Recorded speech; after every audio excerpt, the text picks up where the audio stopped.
ఓం శ్రీ సాయిరామ్. 1969 సంవత్సరం సనాతన సారథిలో భగవాన్ శ్రీ సత్యసాయి బాబా వారిచే రచింపబడిన భాగవత వాహిని నుండి కొంత భాగం తెలుసుకుందాం. సాయిరామ్. శ్రోత యొక్క అధికారమును తెలుసుకొని ఏ వక్త ఉపదేశింపవలేను. హీన శ్రేణికి చెందిన శ్రోతలకు ఉచ్చ శ్రేణికి చెందిన జ్ఞానమును వెంటనే చెప్పుట వ్యర్థము. ఎలనన వారు దానిని గ్రహింపజాలరు. అట్లనే ఉచ్చకోటిలో చేరిన శ్రోతలకు నిన్ను శ్రేణికి చెప్పు విషయమును చెప్పిన వార్తలను తృప్తి కాదు. ఇందులకు ఒక ఆధారం కలదు. బ్రహ్మకును నారదకును జరిగిన వాదమును తెలుపుదును. సావధానముగా వినుము అని శుకుడు నారద విషయమును మొదలెడెను. బ్రహ్మ నారదునితో, మనసపుత్ర, సృష్టి రచనే నా తపస్సు. సృష్టి అంతయు కేవలము సంకల్పం మాత్రమే. అయితే ఆయా జీవరాశులకు కొన్ని నియమములు అందించును.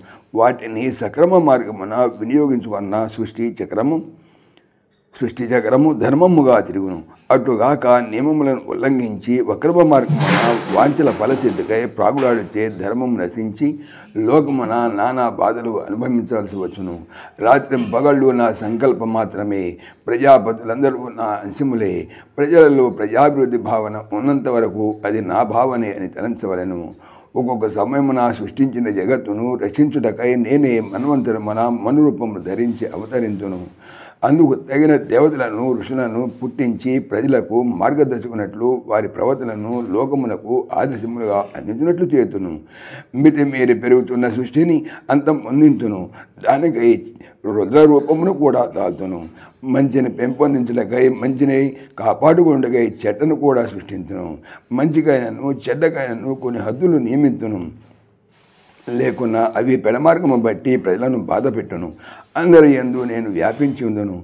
సర్వవ్యాపి అయినటువంటి సర్వభూతాంతరాత్మైన నన్ను ప్రజల మరచుడితే ప్రకృతియే స్థిరమని భావించి మోహించి బాధలకు ఎగుతున్నారు. అట్లు కాక నా పైననే లక్ష్యముంచి అన్నింటికీ హరియే కర్త అనియును మిగిలినవన్నయు అతని సంకల్పం మాత్రమైన సామగ్రినియు భావించిన అట్టి వారిని అనుగ్రహించి నేనే వారు అనేటువంటి సత్యమును తెలుపుతున్నాను. అట్లు అనుగ్రహ పాత్రులైన వారు వేలకు వేలు కలరు. వారే లోకమున సాధకులుగాను మహనీయులుగాను ఋషులుగాను దైవాంశములుగాను మార్గదర్శకులై ధర్మమును సత్యరూపముగా సాక్షాత్కరింపజేసుకునేది. వారాలలో కొందరి తెలుపుదును. నగరుడు, ఇక్ష్వాకుడు, ప్రాచీన బర్హి, భృగు, ధ్రువుడు, రఘుమహారాజు, యయాతి, మాంధాత, అలర్కుడు, శతధనువుడు, దిలీపుడు, బలి, భీష్ముడు, శిబి, పిప్పిలాదుడు, సారస్వతుడు, విభీషణుడు, హనుమంతుడు, ముచుకుందుడు, జనకుడు, శతరూపుడు, ప్రహ్లాద మొదలగు వారందరూ రాజఋషులు, బ్రహ్మఋషులు. అటువంటి పుత్రులు కులీనులు. వారిని అందరినీ కూడా భాగవతులని చెప్పవచ్చును. వీరు దేశను సాధించి భగవత్ కథా శ్రవణంలో గావించిరి. వాళ్ళలో స్త్రీ, ద్విజ, శూద్ర, చండాలాది లింగ వర్ణ ఆశ్రమ భేదము లేక అనుగ్రహమును పాత్రులేరి. నేను కారణుడను, నిత్యుడను, సచ్చిదానంద స్వరూపుడను. నేనే హరి హర బ్రహ్మ రూపములను ఆయా సమయ సందర్భములను అనుసరించి మారుచుందును. ప్రపంచమంతయు సంకల్ప కల్పనయే కానీ సాకార రూపము కాదు. వసా, ఈ విషయము నీపై గల ప్రేమచే నీకు తెలిపి తినే కానీ అన్యులకు నా సృష్టిని తెలుసుకున్న సాధ్యము కాదు. ఈ తెలిపిన విషయమును భాగవత సంక్షేపమని అందురు. సాయిరామ్ సశేషం. ఓం శ్రీ సాయిరామ్. ఈ ఛానల్కి సంబంధించినటువంటి పూర్తి సమాచారము డిస్క్రిప్షన్లో చూడవచ్చును. సాయిరామ్. సమస్తలోకాః సుఖినో భవంతు. సమస్తలోకాః సుఖినో భవంతు. సమస్తలోకాః సుఖినో భవంతు. ఓం శాంతి శాంతి శాంతి.